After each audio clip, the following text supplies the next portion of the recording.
I was remanded to prison, and around about 6 weeks after that, my father passed away, and I was offered an opportunity. It was actually from a family member to delve into the world of drugs. We got 27 years, which is so if you murder someone, you get 25 years. Life's 25 years. He got 27 years for selling drugs. 27 years. Meet Stephen. From lost to leading a new generation, he faced trauma, shed ego, and found purpose beyond fame. This is more than redemption.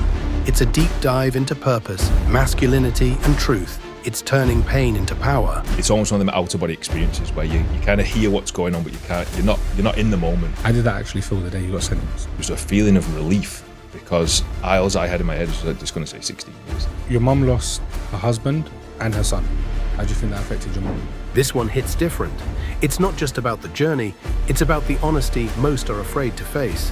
I have a major fear of living a normal life. Has there been anything that's made you think of going back to your old ways? Before we jump into today's episode, we've noticed that 71% of people watching right now are not subscribed. If you're watching this, you're clearly enjoying it. Here's our promise to you. Hit subscribe and we'll keep raising the bar, bringing you the biggest and best guests yet. Sharper conversations, bigger guests, and unfiltered conversations that others won't dare to do. Hit subscribe now.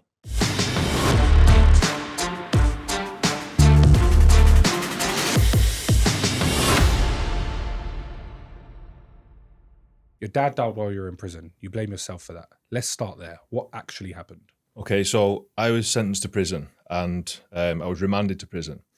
And around about 6 weeks after that, my father passed away. Now, he was ill most of his life, and I was one of the main support givers for that. And I'd visit him in his home when he was there. I'd look after him at our home when he was at home. And I believe that me not being there anymore was a massive contributing factor to him then passing away. And what did your dad pass away from? So there was numerous things. It was actually pneumonia in the end, but he was ill. He had diabetes, Alzheimer's, and ME his entire life. As much as you blame yourself for your dad passing and stuff like that, do you reckon him being ill affected your upbringing? Yeah, definitely to a point. This is interesting. This I was speaking about with a friend recently. So what I saw growing up was my mum caring for my dad. So I didn't really see like a male leadership figure because he was ill so much. And I didn't see my mum sort of being the standard feminine wife, if you will. She was just a caregiver for him. So I definitely think that impacted me a lot from an emotional standpoint as well. That's not something you sort of realise till later on in life. And at what point in your life did you realise that that could have shaped you to the man you are today? Quite recently, to be honest. Probably started thinking about when I was in prison. And then from leaving prison, I felt like I grew up a lot when I was inside. Before that, quite immature. And then since leaving prison, I think that it was a realisation that I have certain expectations of maybe my partner that are quite unrealistic and maybe unfair because of the situation of how my mum and dad were. Before we dive into your prison talk and all of that, I want to take it back to your childhood, your upbringing. Who are you and where are you from? Yeah, so Stephen Bell. I'm from Barrow-in-Furness, which is a small town in the Lake District. Nobody's heard of it. So yeah, close to the Lake District. They build the nuclear submarines there. That's kind of what it's known for. It's real? Yeah, okay. yeah. BAE Systems. I worked there, but we'll get into that. It was terrible. Yeah, so that was where I was growing up. Stable family, mum and dad. Got a sister, 3 years younger than me. And like I say, growing up, my father was extremely ill and my mum was the main caregiver for him. And was dad working? No, unable Couldn't to work. Just bedbound. Yeah, so he had something called ME. It's a Latin name, the actual illness. So he had muscle wastage, and it got to the point where he couldn't go to the toilet. I had to carry him to the toilet, wipe his bum for him, all these sorts of things. So extremely ill for a lot of time. And growing up, did you think you had a normal upbringing? Yeah, definitely. I definitely thought it was normal for the situation I was in. Obviously, I'd see people or other kids doing things with their parents that maybe I didn't do. But as a child, I didn't really identify that was sort of like an issue or something abnormal. Did you keep it all suppressed, or was there any points where you actually spoke to people about what was going on back home, or was it just normal? Yeah, it was totally normal. And I think that because the way my mum was with us, like great mother, absolutely amazing, like I kind of had everything I needed. There was no point where I sat there as a child and thought like there's an issue or there's a problem or why is this happening? So yeah, it was totally normal. And with that life, it sounds like you was in an amazing upbringing, to be fair with you. Your mum done everything. Yep. You supported your dad it weren't like there was anything going wrong, if that makes sense. Of course, everyone wishes their dad wasn't ill, but I mean, as in there weren't violence, I'm guessing. No, nothing like that. It was a good household. Yeah, absolutely. How did you get involved in the streets? Yeah, so it's a great question. It's something that everyone seems to ask me. So after school, I didn't really know what I wanted to do. And I drifted between a few different jobs. And I was into bodybuilding back then. And that was all I really cared about. I wasn't interested in work. Like I say, quite immature. Started working on the doors because all the lads that I trained with at the gym worked on the doors. So as soon as I was 18, did my door license. And obviously working the doors isn't going to give you an amazing life. Yeah. I was interested in materialistic things. And I think that growing up with little money, obviously my dad not working, my mum being a carer, we didn't have money around us at all. So I wanted a good life for myself, wanted holidays, I wanted cars and things like that. And I'm thinking, well, how am I going to achieve this? I did go into BAE Systems working on the nuclear submarines, and by most people's standards, you know, £50,000 a year, normal job, it's great. That wasn't what I wanted for my life. And I was offered an opportunity, it was actually from a family member, to delve into the world of drugs, and I saw it as an easy chance. And without diving too much into your personal life, but that's what we're here to do today. Was you ever a drug taker? Are you building an online business but still paying tax like a 9-to-5 employee? Dubai is a new home of entrepreneurs. If you're making money online, coaching, crypto, e-com, agency life, why are you still based somewhere that punishes success? We're working with a firm that sets you up legitimately in Dubai. Residency, business license, bank account, the full package. You can move smart, protect your money, and level up your brand all in one go. If you're serious, look at the link in the description. Cranbrook Legal deals with it all. Party goer of a weekend. So and Saturday nights then. Yeah. You get on it, whatever. Yeah. You go out and party. Yeah. Lake District. Yeah. Everyone knows it to be a beautiful place where you take your girlfriend or your missus for the weekend, and it's beautiful. When you told me you're from Lake District and you were selling drugs, I was like, Lake District? Drugs? How? Where's the customers? Yeah. Is Lake District active and partying like that? Yeah, ridiculously. So maybe not in the Lake District. So the Lake District where most people go is Bowness, Windermere, Ambleside. Very nice places. Definitely goes up there as well. But if you drive sort of 20 minutes from there, you come to Barrow-in-Furness. And they say it's the biggest cul-de-sac in the world because there's one way in, one way out. Okay. And like I say, the town's thriving because of BAE Systems where they build the nuclear submarines. Now, with that, what you've got is loads of contractors coming from all over the country, all over the world to work there. So the party scene, especially back when I was working the doors and when I was selling drugs, it was massive. It was huge. There's nothing really else to do there. People are going to go to the gym, go to work and party. It's the only thing that anyone's doing in Barrow.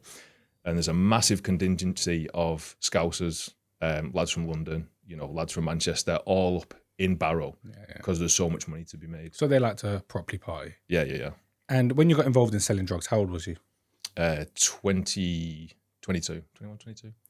How did you even get involved? I understand a family member put you on, but how does someone go from being a doorman? I guess it's kind of involved, but how did you go from that to, okay, I'm going to become a drug dealer?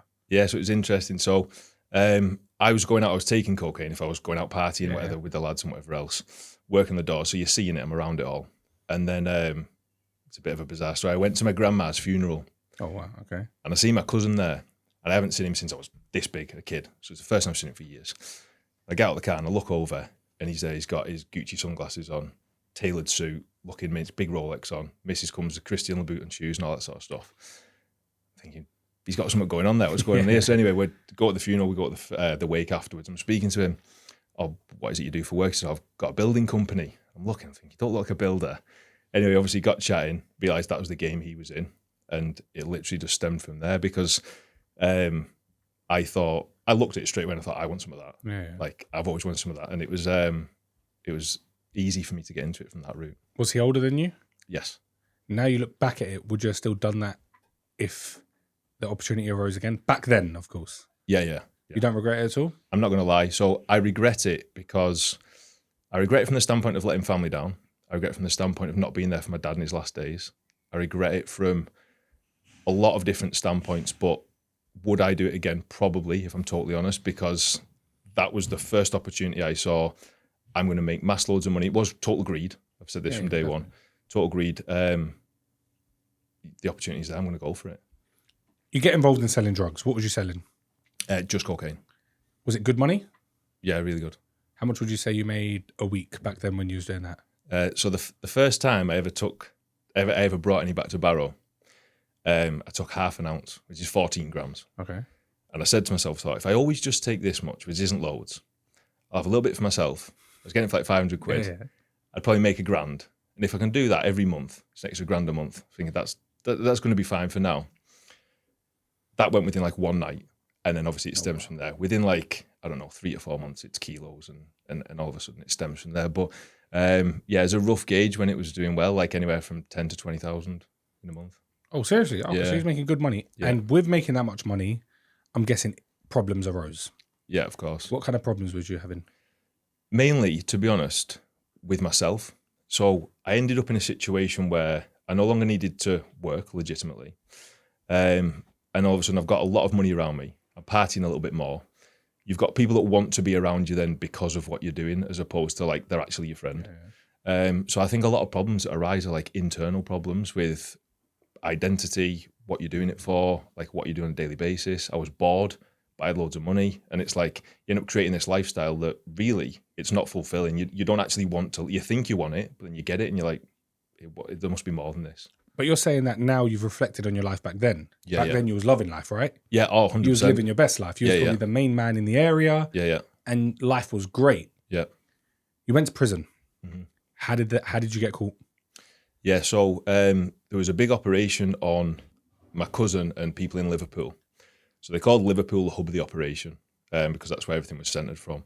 Then there was various places across the UK that it was being distributed to. So there was 35 of us, if I've got about 35 of us that were taken in on the conspiracy. So they'd watched us for just shy of 2 years to build up the evidence. And the reason why it was funded so highly from Ministry of Justice and Police was because they thought that we were selling and distributing guns. Oh, seriously? Yeah, but there was none of that at all.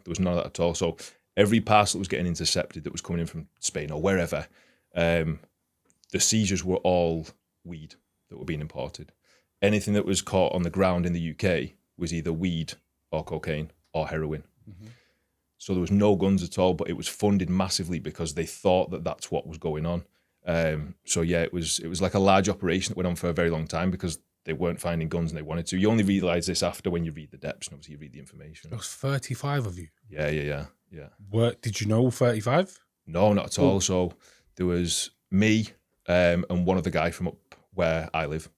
Then there was kids in Brighton, Stockton-on-Tees, Scotland, Newcastle, like from all over the place. I knew some of the guys from Liverpool through my cousin, but the rest of them...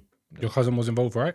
Yeah, he was what they would call as the head of the conspiracy. So he got 27 years, which is... Sorry? So if you murder someone, you get 25 years. Life's 25 years. He got 27 years for selling drugs? 27 years. Yeah. Wow. Crazy. Insane. Still inside, of course. Yeah, but I believe it's the highest drug sentence that anyone in the UK has ever got. 27 years? Yeah.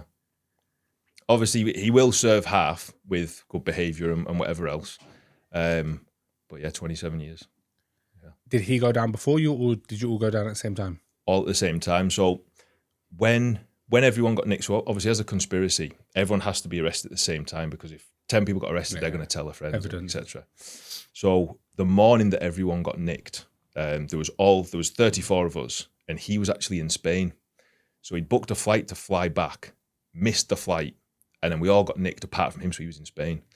Then he kind of brokered a deal because they brought his missus in, and they said, look, we're going to do with your missus, but you better hand yourself in and come back, and then etc. etc. So everything was going on while that was happening. And then because there was so many people running trial, we were on remand for 19 months. So you sat there for 19 months, you think, you don't even know what you're getting. You have an inclination, but there's no set way. And then 19 months in, you all go for sentencing, so it was done over 2 days. And how old was you when you got arrested? 24. So now let's take it a little bit back. Your dad's at home ill. Yep. Your mum's looking after your dad. You've now just been remanded. What goes through your head when you walk into that cell and you're like, shit hits the fan? When the door come through, I got arrested. That was like shit. Obviously, it's almost one of them out of body experiences where you kind of hear what's going on, but you're not in the moment. You think you're almost outside of it, and you can't really hear and understand what's going on. And then I went into the cell, And I'm sat there, obviously, this is me being complete ego and immaturity. I'm thinking, I've done everything right. I know I'm fine. Like, I've used an encrypted phone, I've done this, but I'm sweet, I'm good. So I'm sat there in the cell thinking, I'll be bailed. It's the first time I've been arrested. I'm sweet, I'm good. And then I go and speak to my solicitor, and he's like, this is quite serious. I'm thinking, yeah, whatever, it's no problem. I walk into the interview room. Oh, they start asking questions. I'm just like, wow. They had pictures of me walking the dog at the beach. They had pictures, they had footage from like Liverpool 1 shopping centre. Yeah. And like, you drove down, they had the the cameras. You took this journey, you parked here, you walked around the block with this bag, you got out of the car without the bag. You think you're driving. They had the CCTV, they were going to watch a film now, and they put the CCTV on, and I'm sat there watching myself thinking, oh my God, this is... So yeah, when the interview happened, I thought, this is me screwed. Like, it was, I can't really explain the feeling. Was you scared of prison? Do you want to build a brand that prints money? You're posting, you're grinding, but no one's buying. Your brand's invisible. You've got content, but no strategy. You've got reels, but no conversions. Here's what we do. We turn you into a personal brand people trust and build your socials to generate leads on autopilot. We script your videos, edit and post them daily. Position you as an expert and make your content actually bring in money. This isn't a course. This is done for you growth. With hooks, content and marketing that works right now. We'll audit your socials, give you access to £10,000 worth of scripts, assets and tools, and show you how to scale your offer using personal brand content. And then we'll help you build a paid community or offer that prints money every month without burning out. Book your free 15-minute call. We'll break down what's holding your brand back and show you how to fix it. I don't think I was scared. I was intrigued, which sounds strange, but I was intrigued by it. I think I always knew I was gonna go there at some point. Like, I didn't think it would be then, but I kind of knew I'm probably gonna go at some point. I think it's more just daunting than like fear. It's just that fear of maybe the unknown more than anything. And the first time you made a big chunk of money selling drugs, do you reckon it changed you? I'd like to say no. I don't know if people around me at that time would have agreed with that. I don't think it did. I think I did all the same things that I normally did. I hung about with similar people, but then more people obviously come into my life. Went on more expensive holidays, bought more expensive cars. But other than that, I don't think so. I want you to walk me through the day you got sentenced. Yeah. How did that actually feel the day you got sentenced? So you've got to remember, at this time point, I've been inside for 19 months now, and I still don't know what I'm getting. So you get guidelines, and if they say you've sold this much drugs and you're in a leading role, a significant role, a lesser, and you do this chart and you say, so you can get a range between this. Now, they had me as a leading role in category 2. So that's anything under 5 kilos, but a leading role because people worked under me. So that's what they had me as. So the category range, I think off the top of my head, if I remember right, was like 10 to 16 years. So I'm looking and I'm thinking, there's a big difference there between 10 and 16 years. Now, everyone in Liverpool on the case, because they said that was the hub of the case, they got sentenced the day before everyone else. Okay. So they went in the day before. So we're all sat in the prison. Obviously, it's a big thing. We're all in the same wing. There's loads, like 30 odd of us on there. And they come back. Cousin comes to my cell. 27 years. Everyone's thinking, what the fuck? There's another guy that kind of worked with him. He got 25. And then all the leading roles in Liverpool got between 16 and 21 years. So I'm thinking, I'm looking at 16 years here. Because I'm thinking reasonably what they've done there, they've got me at a leading role. I'm going to be around about that. Obviously, I don't sleep that night. I know I'm in the next day. And I remember being stood in the dock and they're reading out the contributing factors and the mitigation. Obviously, my mitigation was that I had worked in some of my life. It's a bit of bullshit, really, but I've worked. I cared for my dad. Mm-hmm. My dad died while I was in there. So they do potentially take these things into consideration. And then he read my name out. He said 10 years. And it was this feeling of, obviously it's a long time, but it was a feeling of relief. Because all I had in my head was that it's going to say 16 years. It's going to say 16 years. And he didn't. I remember looking like that at the dock, and my mum was sat there, and my mum looked at me because she thought I would be getting 16 years. And I could see the relief in her face, and that was the biggest sense of like relief for me, was seeing that on her face. Your mum lost her husband and her son. She lost you for 5 years. Of course, your dad's gone now. Yeah. How do you think that affected your mum? massively. That was the biggest thing that hurt me throughout my whole sentence, and still to this day now, because I was fine in there. I didn't like it, but I was fine. My dad's passed away, so obviously I'm upset about that, but he's dead. He's not feeling anything. Mm-hmm. So the only person left that really had to take all that pain was my mum.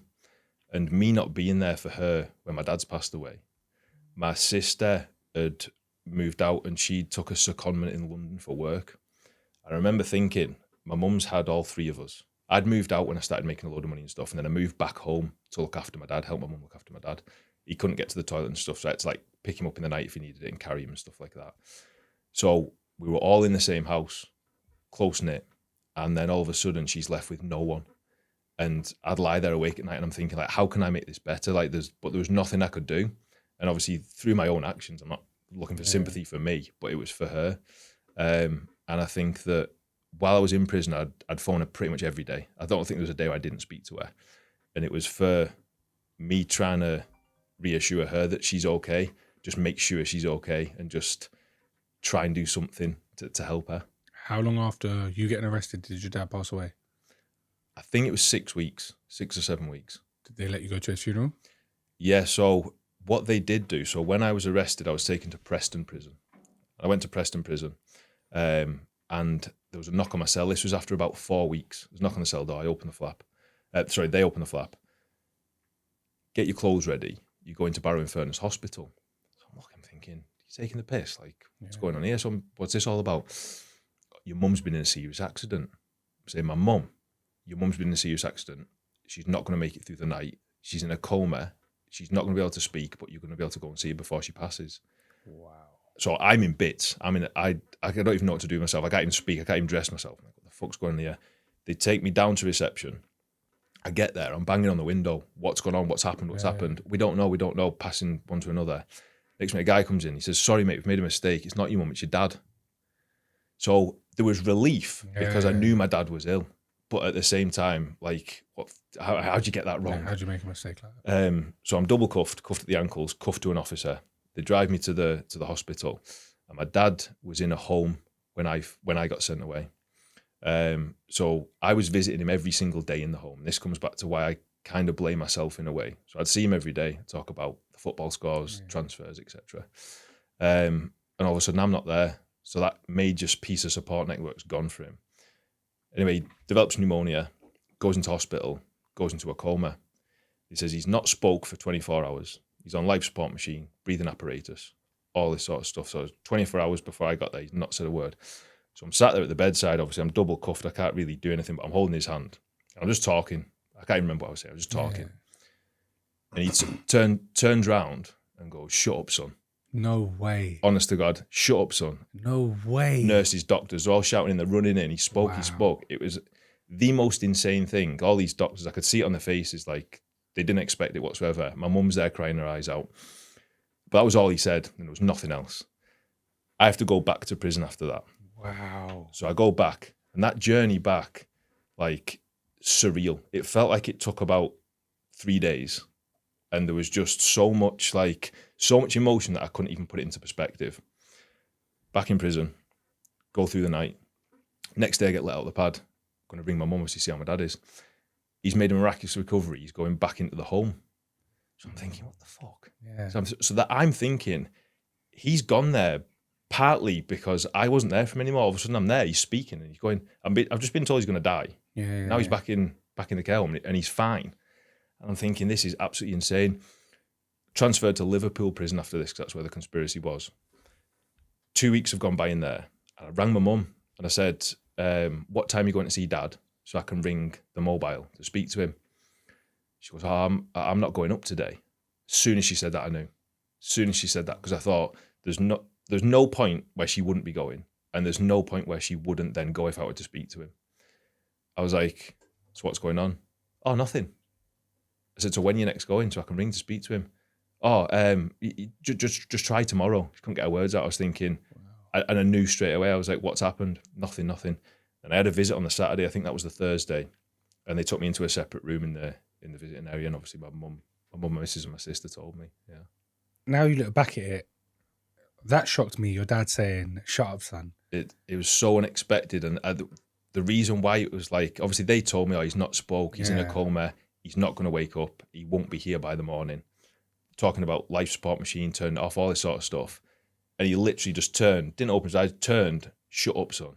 And I could see it on the doctors' faces. I was like, it was the most, they couldn't believe what was going on. Like, they couldn't believe it. And that's why I always come back to, like, he needed me there. And yeah. That would have made me feel like I mean so much to my dad. Like that, don't you as a man sit there and think like, my dad needed me? I know you're saying it, but like I'm trying to put it through my head and picture it. Yeah, yeah. You was your dad's everything. Yeah, yeah, yeah. It was, but he was mine. So like growing up, I wouldn't go to sleep unless he was putting me to bed. I wouldn't go to sleep unless he was telling me stories.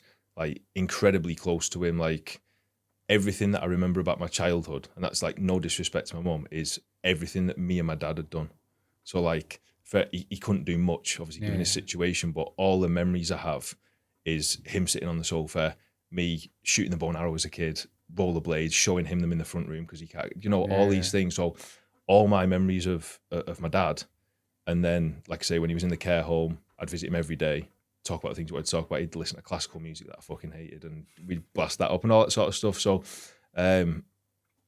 in that moment, it was like I understood how much he needed me, which is a nice feeling for me as well, of course it is. But then knowing that I'm traveling back to prison in a minute, and this is what I thought was the end, was right there.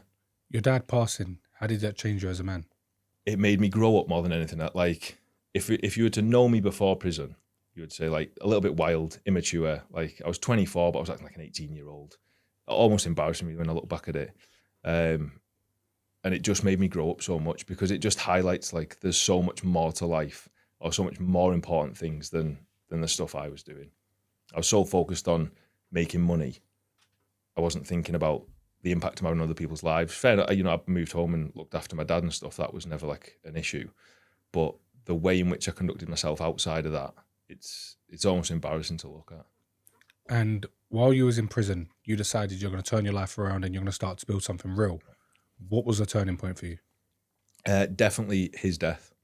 So he died, and I remember being sat there. They did let me go to the funeral, and obviously I've come back to prison, and I'm sat there, and I remember thinking, I need to create a really good life for myself, so I can look after my mum, so I can look after me, and then potentially my future kids. 'Cause at this point, I didn't have any kids, but I'd been with my missus for a few years, and she's standing by me. So I'm thinking, when I get out, she really wants kids. I need to make a good life. So I'm like, how am I going to do this? So the thing that I was into was obviously bodybuilding and fitness. And I did do some personal training, online coaching before I went to prison.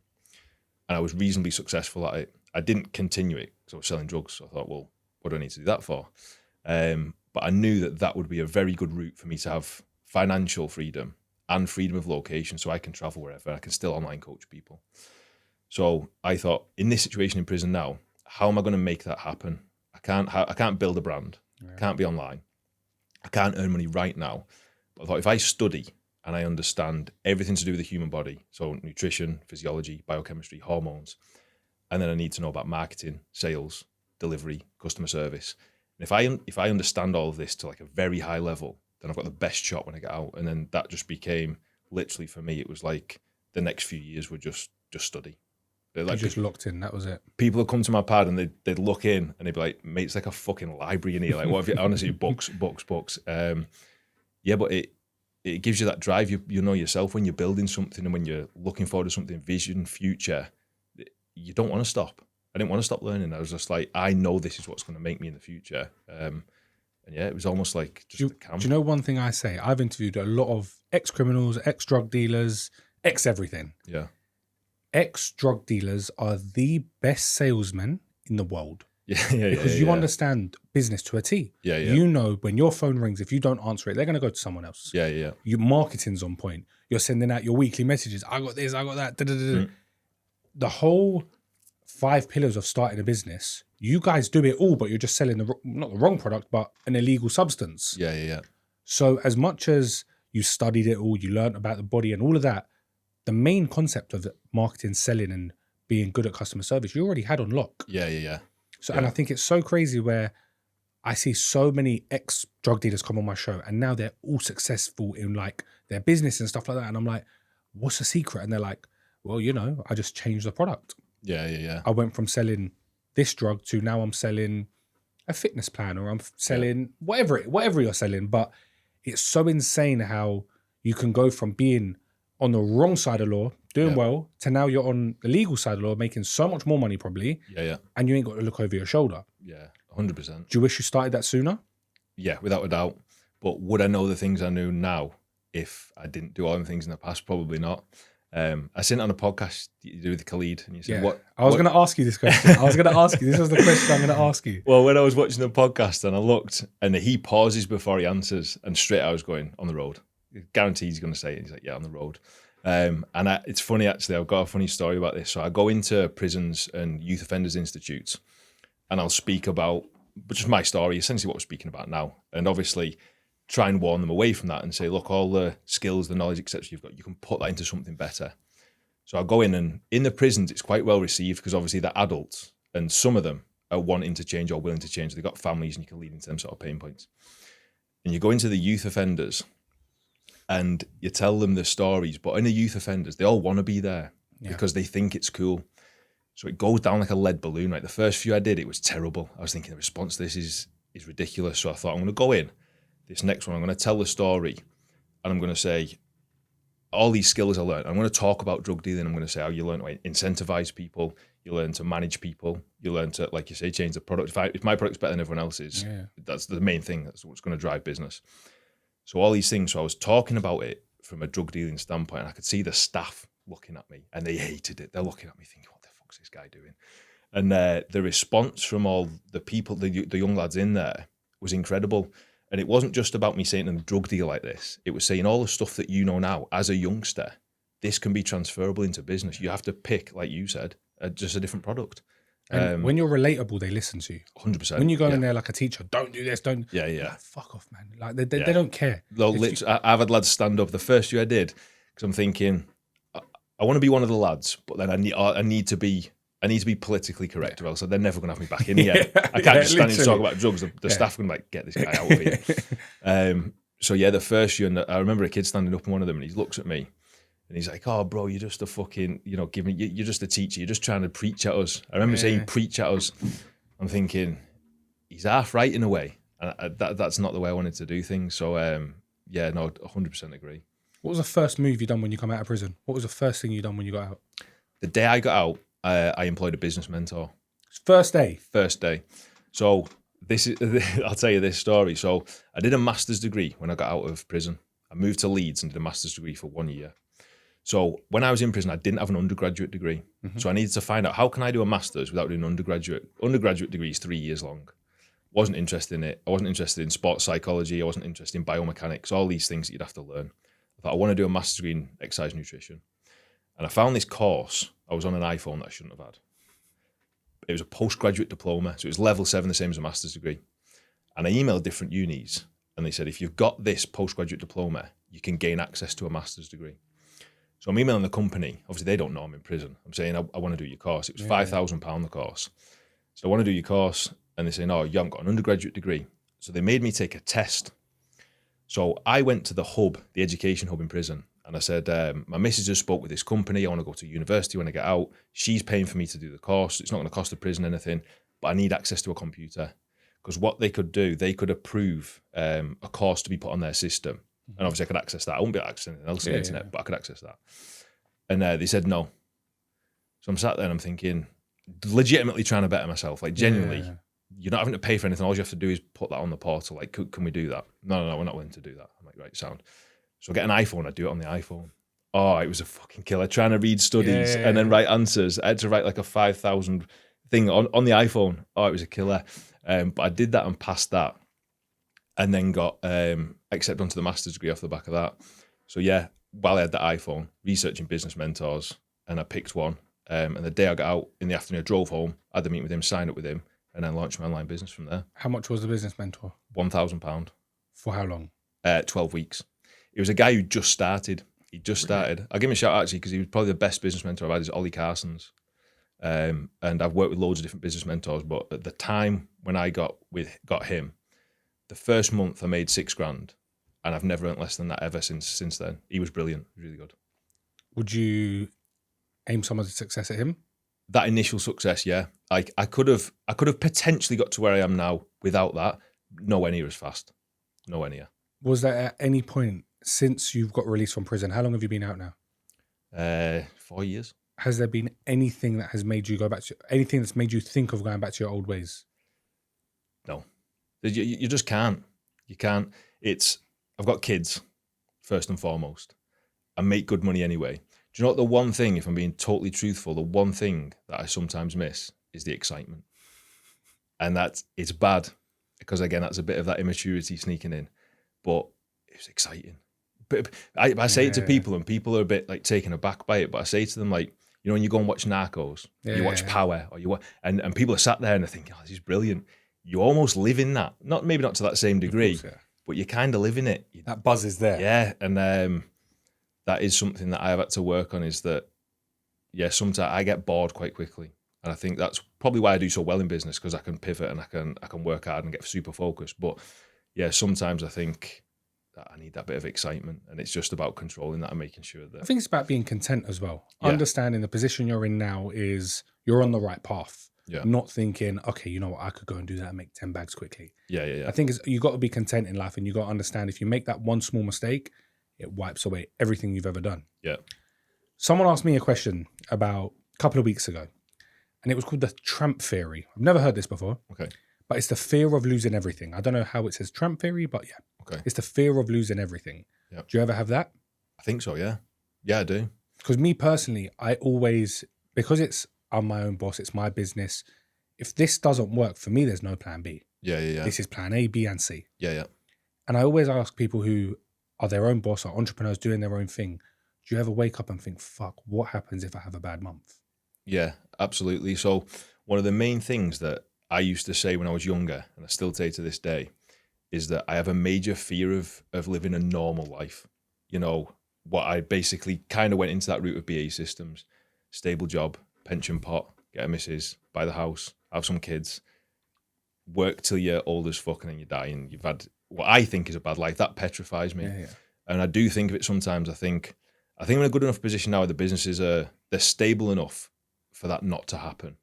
But I've definitely sat and thought, like, if my gym closed and then my coaching business was folding, I'd be thinking I would be in a bad way. But I think that it's so far from that happening. It's not probably something that I'd think about, if that makes sense. Well, let's move on to that side of life now. You've now coached over 1,000 people. Yep. You've got your own gym. How do you build that from zero? Furthermore, how do you build that from just leaving prison? Yeah. So when I was in prison, my main focus was how do I build that amazing life without going back to jail. So when I got out and I went to do my master's degree, that was 1 year. That was in Leeds. My missus got pregnant while we were in Leeds and I was doing my master's. And then the second lockdown happened. So we moved back to Barrow in Furness so we could be around family. She was pregnant, and also second lockdown happened. So we've come back to Barrow. I didn't really want to be stuck in Barrow forever. I wanted to be able to travel or move abroad or do whatever I want with my life. So that was always kind of what put me off opening it. I wanted to open a gym when I was younger. Mm-hmm. And then I thought, I don't want to be fixed to Barrow. So I don't really want to open a gym. COVID happened. And I'm driving around and I see these units available. I'm thinking, I've made good money at this point. I'm a year in and I've made money through just my coaching business, which has thrived because in lockdown, everyone was getting online coaches. It just took off massive. So I've got the money there and I'm thinking, obviously when gyms reopen again, there's massive scope. There's loads of shift work in Barrow. There's no 24-hour gyms. Everything just was kind of aligning with it. I was thinking I'd be stupid not to do this. So there was me, my missus. I asked my sister if she wanted to come in on it in terms of investment. And then the guy whose building it was, I knew his son from when we were younger. And I said to him, do you want 25% in terms of putting in? So we went in as 4 people together. 25%. What was the investment? 25% each. 40,000 each was the initial investment. It's not bad. It's not bad at all. Thankfully, his dad did quite a bit of work on the building, which was decent. And then we've got all the kit over, opened, and then from day one, that just took off. But one of the things that did happen was there was no 24-hour gyms. And then the week we opened, the week after, 2 more opened. 24 hour. One of the budget ones, it's like £15 an hour, £15 a month. They're shit and nobody really goes there apart from like kids. But I thought we're going to absolutely kill this. And then 2 more opened the same week. I was thinking, Jesus Christ, you can't write this. But yeah, it's been incredible since day one. And then the coaching business just continues to grow and grow and grow. So you also go back to prison and do a CIC in prison, right? Yeah. Why do you go back to prison? That's probably one of the worst things of your life. Why did you go back? So the CIC, which is a community interest company, that's what I run in the community. So that's really kind of like prison leavers. And then obviously the talks that I go back into prison and do are just kind of me giving back, but also trying to help people that were in my situation. So the community interest company, that's like different provisions for either people on license or people that, even homeless people or people that have come out of prison and maybe they've got addictions and things like that. And it's about, honestly, that's more about legacy than anything else. I'm not going to make any money from it. A community interest company, it's basically, I'll get grants from government and I have to show clearly, you could read it on the internet now yourself. You have to show where that money goes. Yeah. So I'm not making no money from it. I might make, I don't know, 10 grand a year or something like that. It's nothing in comparison to what I could make if I focused my time on a business. But that's part of the legacy thing of me trying to give back and not trying to justify what I did or anything like that, but help other people change and still make a really good life for themselves. Apart from you telling me your business is thriving, what would you say has been the biggest win in your life so far? Kids. You're a proud dad? Oh, honestly, so I never wanted kids. Never really wanted kids. Yeah. Because I think it was from I just wanted freedom. I saw my mum and dad didn't have that. And that's probably where it stems from. And I wanted to be able to move abroad. I wanted to be able to travel. I wanted to be able to do whatever I wanted in life. I thought kids are a restraint for that. Didn't really want kids. My missus always wanted kids. And she waited for me the whole time I was in prison. What am I going to do? Get out and say, no, we're not having kids? There's no chance of that, is there? So obviously we had kids. But yeah, honestly, like the joy that I get from them supersedes anything that I've ever felt in my life. How many kids have you got? 2. She wants 4. Okay, good luck. you got to earn some more money. You're literally that. Kids are expensive. I ain't got any, but I could just. My dad always reminds me I was expensive, so yeah. I said, look, I didn't choose to have me. You chose to have me, so earn the money. It ain't my fault. Yeah. Legacy and Warrior Reborn. Talk about that. Yeah. So when obviously all the coaching that I've done mainly started in fitness, and then the stuff I do in the prisons is more like personal development style stuff.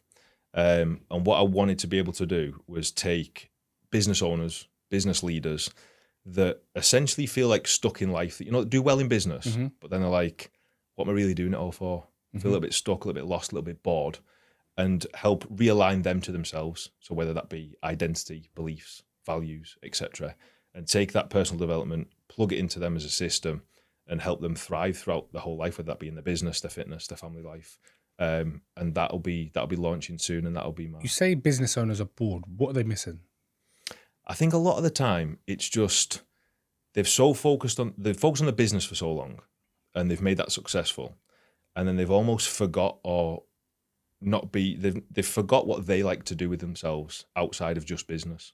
And sometimes you'll know yourself with being a business owner, we can get stuck in it and think that is our only. We just want to drive the business forward, not bothered about anything else. But there comes a point where you've made a decent amount of money, you're supporting the family right, and you're sat there thinking, what am I really doing for me? Because that won't just last forever and ever. Obviously, you're always going to need to earn money, but what are you really doing for yourself? What have you learned recently? Just any sort of personal development metrics that we can measure other than what money have I earned? And you always talk to me about freedom. You keep saying you wanted to be free. I wanted freedom. I didn't want kids. I wanted freedom. What would you say your definition of freedom is now compared to back when you was younger? That's a great question. I think it's being able to do the things that you want to do without having to ask anyone else about it. That'd be one of the main things. So like, if I want to go on holiday, I don't need to ask anyone. If I need to go out for a meal and spend a decent amount of money, I don't need to ask anyone. If anything that I want to do within reason, I can do. And that sort of freedom is exactly what I was striving to achieve since I was younger. And I feel like I have achieved it. And I think that maybe comes back to the part where we've just spoke about feeling lost. Yeah. I've grown this business. I've got the money. I'm doing everything I want to do. What now? I still want to go the business model, don't get me wrong, but what else? So then I've opened a community interest company, and it's about finding other things that values and beliefs. You said to me your missus waited for you while you was in prison. Now you're out of prison and you know she waited for you. Do you feel like you need to give her the best life possible because she waited? I gave her 2 kids, didn't I? But yeah, no, 100%. It's one of them things that she was and is like an absolute rock. Like, there wasn't one point in that entire time that I was in prison did she once waver or anything. I said, I remember when I first got arrested and she come on a visit, and I said to her, look, I don't know how long I'm going to get. You don't know how long. You want a family and stuff. You may well have to just carry on your life. And I said this to her multiple times. And I said, if you want to carry on life, if at whatever point I get out, we do reconnect, that's fine. But you don't have to wait for me. And she was like, yeah, no problem. Visit me every single week. Never once, there was nothing. She was so heart set on it that it was unbelievable. And I thank her a lot for, probably don't thank her enough to her face, but I'm very grateful for what she did and how she stuck by me and supported my family as well. And what would you say, even people watching this episode today, they've heard you've gone to prison and stuff like that, but what would you say people get wrong about you? I think that a lot of people think that I'm sort of very blunt or very stern or maybe even rude to a point, but a lot of the time it's, I say it to people all the time, I say, I don't suffer fools. So where people are quite fake. So this is one thing that my missus actually says I'm really bad at. So say, for example, we're at a dinner and there's me, you, and there's 12 other guys there. And none of us know each other, but we've all come to network. If I don't like one of them people, I'm not going to make an effort with them. Whether that's right or wrong, I don't know, but that's just me. So people will perceive me, I think, sometimes as a bit rude, a bit arrogant maybe. But if I don't like someone, I'm not going to be fake. I'm not going to be false. I'm just who I am with it. And the next question I'm going to ask you, before you answer it, I want you to take a second, I want you to think, and then I want you to answer it. What would your dad say if he saw you today? He'd say, this is what has become of you. And the reason he'd say that is because as I was growing up, he used to say to me, what is going to become of your son? All the time. And at the time, when I look back now, I was speaking to my mum about this recently, I used to think, what's he talking about? What is going to become of you, son? That's what he used to say to me all the time. And now, hopefully, he'd look and he'd say, this is what's become of you. You're a dad. You're doing well by your kids. You've earned good money. You've grown your businesses. You're looking after your mum. And I think he'd be proud. Does that help you sleep better at night knowing your dad would be proud of you now? Oh, 100%. 100%. Yeah. If someone watching this right now is stuck in the dark place you was in, what's one bit of raw advice you would give them right now? I think that it's just bad times don't last forever. So that's the first thing. And secondly, you need to have some self-accountability, because there was moments in them bad times for me where, you start feeling sorry for yourself and you're feeling, you know it's your fault, but oh, poor me, I'm stuck here and all them sorts of things. And every time that I'd slip in, that makes you feel 100 times worse. So the first thing is bad times don't last forever. Like they end. And then second thing is like self-accountability. If you start taking that, you can genuinely change your life forever. But you have to be able to do that. As a man, you have to be able to take that self-accountability. Your 5-year plan, let's wrap it up on that. Where do you see yourself in 5 years? I'd like to see myself in Dubai, but my missus isn't so sure. So we'll see about that. You don't want to go? Very close to her mum. She likes the setup she's got home. So the kids have got obviously loads of friends at school. She's got her group of friends. Like, I could move to Dubai and just make new friends, but she's very much a home bird. So we'll see with that one. But it's growing Growing Warrior Reborn, the personal development program, to extreme heights as much as I can. Making sure the gym is still the best gym in the area. Making sure that that's impacting people's lives, health and fitness. And probably more kids. And good luck with that one. Warrior Reborn. If people want to sign up, get involved, how do they do so? Yeah, so you can contact me on Instagram's mainly sort of the main page for that. So that's at @real_Stephen Bell. That'll be launching in literally 6 weeks' time. So yeah, getting people on the wait list for that. And if people want to contact me, Instagram's the best place. Well, guys, if you want to reach out to him, all his socials are in the link down. Scroll down, click his name. Tell him you come from the Blue Tick Show. Hopefully then he looks after you a little bit. We'll see. But listen, it's been a pleasure having you on my show. Thank you. I look forward to the future, the next 5 years. Hopefully it's amazing for you. And bro, just keep smashing it, man. Much appreciated. Listen, Thank you for having me on. Guys, if you enjoyed that episode, make sure you like, comment, and subscribe, and we'll see you in the next one.